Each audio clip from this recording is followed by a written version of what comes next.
Alright guys, so I'm about to go some prank at my grandparents' house. My grandfather is scared, so I cannot worry about that.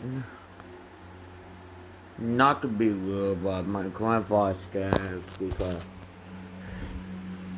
it's probably good that's why grandpa is because his, he was having hearing aids and he will not sound like all seriously you will get his hearing aids, but since he's scared, I no longer have to give that kind of problem right now, but I feel bad for and I could deal with why he's want cancel. But anyways, let's go this fight right now for God before.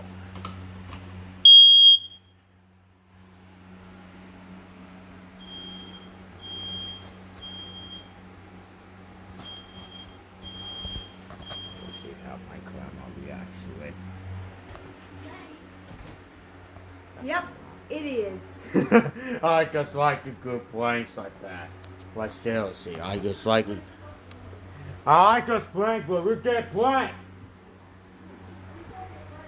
Oh yeah.